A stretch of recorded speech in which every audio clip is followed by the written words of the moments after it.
Nuwun sewu, nggih. Wong anak soleh niku sak tiba malange nyenengke wong tuane bapak-bapak ibu.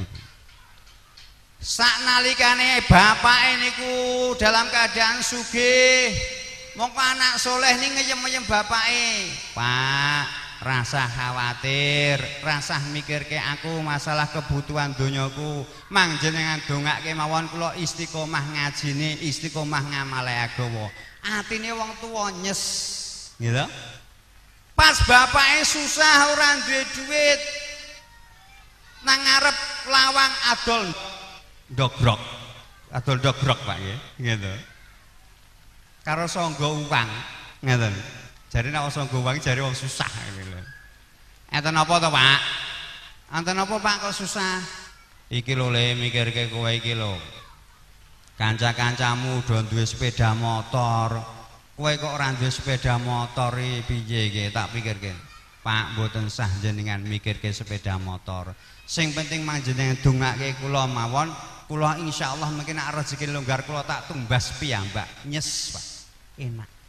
Tapi nek anake mboten saleh, Bu. Bapake susah, ndogrok adol ndok. Ngapa to, Pak? Ketoke susah meni. Sangga wang bareng esuk-esuk sangga wang. Kana lho. Macul kana. Rokoke endi to ki? Masal disedeni lho bapake. Ya aku ki yo mikir kowe. Kowe iki elek-elok ya dilondongku to kowe iki. Masyaallah. Halo kancamu-kancamu ke lho do numpak Satria, numpak Mega Pro Fiction lan sebagainya. Kowe kok mlaku wae. Apa, Pak? Mikir motor? Motor apa? Adul-madul ndrok terus mikir motor. Masyaallah. Nah ini bapaknya pripun Pak niki. Masyaallah gitu loh. Coba nek anake saleh kados ngeten iki nek mau teng masjid. Bismillahirrahmanirrahim. Masyaallah. Anake ngaji teng masjid bapak-bapak ibu-ibu niku teng omah ibuke bapake nyes. Masyaallah, anake sapa to kae? Anakku. Seneng mboten Pak gitu. Seneng nggih to.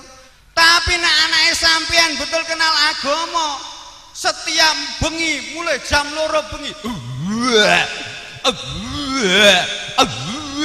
setiap malam kok kerjane wak akhirnya bapake wah anak kerjane ngono terus cites nek iso dilebokke tak lebokke neh kowe marah iso dilebokke oh gitu lho niki pentingnya anak soleh dereng mungkin teng akhirate Allah Subhanahu wa taala anak soleh niki badhe nyafati nulungi tiyang sepoe mengke teng alam kubure mula wae dunya Rabbana hablana min azwajina wa dzurriyyatina qurrata a'yun supaya ndonga anake awake dhewe bojo-bojone awake dadi penyejuk mata sehingga disawang nyenengke gitu badhe lunga nggih pamitan ngambung tangan saiki jarang kok gitu anak lunga ber sewa warna jisik yo masyaallah padahal numpak motor nih bacah cilik-cilik no bane ngarep diangkat jemping wan masyaallah niki lah ngelus dodo nih masyaallah niki lah status penggalih kita niki lah kelawan antene pondok pesantren soalnya nun saya bapak-bapak ngendikane ulama tidak ada zaman sekarang dari dulu sampai sekarang sekolah-sekolah yang menjamin orang yang sekolah akan lulus jadi anak soleh dan solehah belum ada.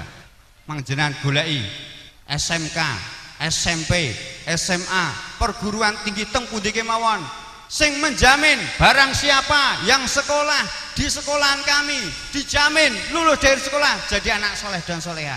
Enten boten kinten Bu. Boten enten.